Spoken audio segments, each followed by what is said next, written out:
ਆਪਾਂ ਅਗਲੀ ਖਬਰ ਦੇ ਵੱਲ ਵਧੀਏ ਸ਼ਰਮਾ ਜੀ, ਤੇ ਗੱਲ ਕਰੀਏ ਪੰਜਾਬ ਯੂਨੀਵਰਸਿਟੀ ਦੀ।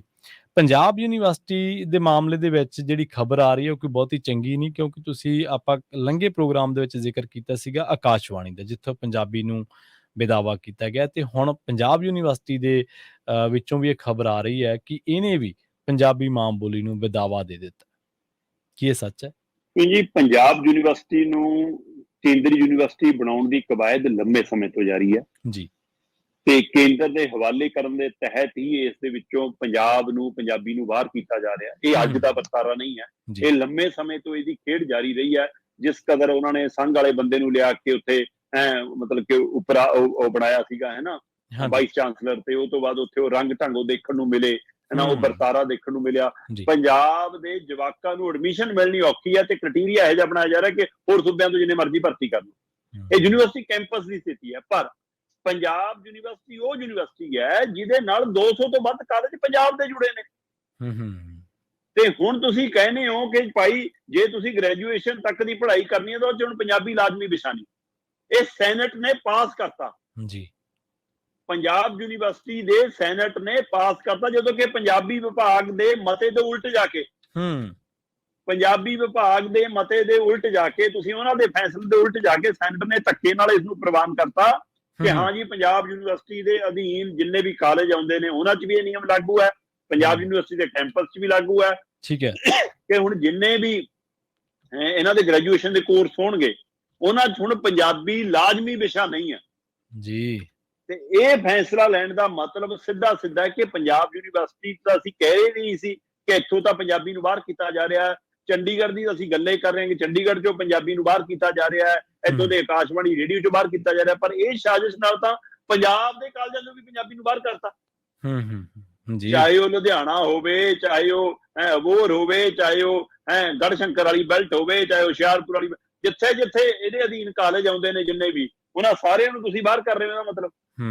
ਸੋ ਇਸ ਲਈ ਇਹਦੇ ਖਿਲਾਫ ਕੱਲ ਵਿਦਿਆਰਥੀ ਵੀ ਲਾਮਬੰਦ ਹੋਏ, ਕੱਲ ਸੰਗਠਨ ਵੀ ਲਾਮਬੰਦ ਹੋਏ, ਕੁਝ ਉੱਥੇ ਦੇ ਅਧਿਆਪਕ ਵਿਭਾਗਾਂ ਦੇ ਮੁਖੀ ਉਹ ਵੀ ਲਾਮਬੰਦ ਹੋਏ, ਤੇ ਮਾਮਲਾ ਜਦੇ ਮਤਲਬ ਉੱਥੇ ਦੀ ਵਾਈਸ ਚਾਂਸਲਰ ਧਿਆਨ ਚ ਲਿਆਉਂਦੇ, ਜਿਹੜੀ ਪਹਿਲੀ ਮਹਿਲਾ ਵਾਈਸ ਚਾਂਸਲਰ ਬਣੀ ਹੈ ਉਹ ਵੀ ਪੰਜਾਬੀ ਪਰਿਵਾਰ ਤੋਂ ਹੈ, ਤੇ ਫਿਰ ਉਹਦੇ ਧਿਆਨ ਚ ਲਿਆਂਦਾ ਕਿ ਆਹ ਕੀ ਹੋ ਰਿਹਾ ਜੀ। ਤੇ ਉਹਨੇ ਹੁਣ ਭਰੋਸਾ ਦਿੱਤਾ ਕਿ ਚਿੰਤਾ ਨਾ ਕਰੋ, ਮੈਂ ਇਹਨੂੰ ਲਾਜ਼ਮੀ ਵਿਸ਼ੇ ਵਜੋਂ ਹੀ ਰੱਖਾਂਗੇ, ਮੈਂ ਇਹਨੂੰ ਕਰਾ ਕੇ ਦਊਂਗੀ, ਮੇਰੇ ਤੇ ਭਰੋਸਾ ਕਰੋ।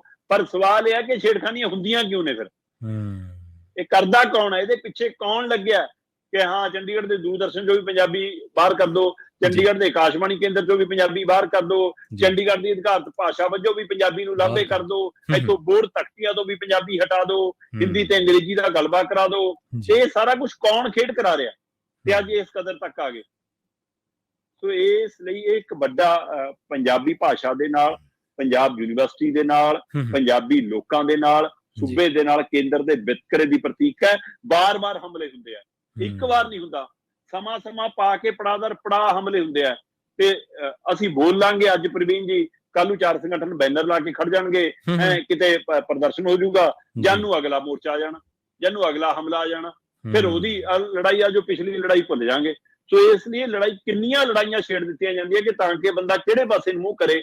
ਚਾਰੇ ਪਾਸਿਓਂ ਇੱਟਾਂ ਰੋੜੇ ਪੱਥਰ ਭਰਾਉਣ ਦੀ ਕਵਾਇਦ ਹੈ ਸਰਕਾਰਾਂ ਦੀ, ਤਾਂ ਕਿ ਬੰਦੇ ਨੂੰ ਸਮਝ ਨਾ ਆਵੇ ਕਿ ਮੈਂ ਕਿਹੜੇ ਮੋਰਚੇ ਤੇ ਲੜਾਂ। ਸੋ ਇਸ ਲਈ ਸਾਰੇ ਫਰੰਟ ਖੋਲ ਕੇ ਕੇਂਦਰ ਪੰਜਾਬ ਨਾਲ, ਪੰਜਾਬੀ ਇਸ ਨਾਲ ਧੱਕਾ ਕਰ ਰਿਹਾ। ਇਹ ਸੈਨੇਟ ਦੇ ਜਿਹੜੇ ਮੈਂਬਰਾਂ ਨੇ ਸਹਿਮਤੀ ਪ੍ਰਗਟਾਈ ਆ, ਸਵਾਲ ਇਹ ਹੈ ਕਿ ਉਹਨਾਂ ਨੂੰ ਕਿਹਦਾ ਫੋਨ ਆਇਆ, ਕਿਹਦਾ ਹੁਕਮ ਆਇਆ, ਲਿਖਤੀ ਆਇਆ, ਮੂੰਹ-ਜ਼ਬਾਨੀ ਆਇਆ, ਕਿਉਂ ਉਹਨਾਂ ਨੂੰ ਪੰਜਾਬੀ ਭਾਸ਼ਾ ਨੂੰ ਤਕਲੀਫ ਆ, ਜਦੋਂ ਕਿ ਇਹ ਮਤਲਬ ਕਿ ਅੰਨੇ ਬੋਲੇ ਗੁੰਗੇ ਲੋਕਾਂ ਨੂੰ ਵੀ ਸਮਝ ਆਉਂਦੀ ਆ ਕਿ ਭਾਈ ਜਿਹਦਾ ਨਾਂ ਹੀ ਪੰਜਾਬ ਯੂਨੀਵਰਸਿਟੀ ਆ ਉਹ ਕਿਹਨਾਂ ਦੀ ਆ ਜੀ। ਤੇ ਇਸ ਲਈ ਇਹਦੇ ਪਿੱਛੇ ਇੱਕ ਸਾਜ਼ਿਸ਼ ਕੰਮ ਕਰਦੀ ਨਜ਼ਰ ਆਉਂਦੀ ਆ। ਔਰ ਅੱਜ ਵੀ ਕਾਲ ਆ ਵਿਦਿਆਰਥੀ ਸੰਗਠਨਾਂ ਦੀ ਵੀ, ਸਾਰੇ ਵਿਦਿਆਰਥੀ ਸੰਗਠਨ ਲਗਭਗ ਇਸ ਮਸਲੇ ਤੇ ਇਕਜੁੱਟ ਨੇ। ਉਹ 'ਚ ਹਰਿਆਣੇ ਦੇ ਵਿਦਿਆਰਥੀ ਵੱਡੀ ਗਿਣਤੀ 'ਚ ਸਾਥ ਦੇ ਰਹੇ ਨੇ, ਤੇ ਇੱਧਰ ਪੰਜਾਬ ਦੀਆਂ ਕੁਝ ਸਮਾਜਿਕ ਸੰਗਠਨ ਵੀ, ਚੰਡੀਗੜ੍ਹ ਦੇ ਕੁਝ ਲੇਖਕ ਸਭਾਵਾਂ ਵੀ, ਉਹ ਸਾਰੀ ਨੁਮਾਇੰਦਗੀ ਕਰਨ ਲਈ ਵੀ ਉੱਥੇ ਹਾਜ਼ਰ ਹੋਣਗੀਆਂ ਅੱਜ। ਸੋ ਅੱਜ ਵੱਡਾ ਇਕੱਠ ਹੋ ਸਕਦਾ ਹੈ ਚੰਡੀਗੜ੍ਹ, ਪੰਜਾਬ ਯੂਨੀਵਰਸਿਟੀ ਚੰਡੀਗੜ੍ਹ 'ਚ। ਜੀ ਬਿਲਕੁਲ ਜੀ, ਪੰਜਾਬੀ ਮਾਂ ਬੋਲੀ ਨੂੰ ਬਚਾਉਣ ਦੇ ਲਈ ਲਾਮਬੰਦੀ ਹੋਣੀ ਚਾਹੀਦੀ।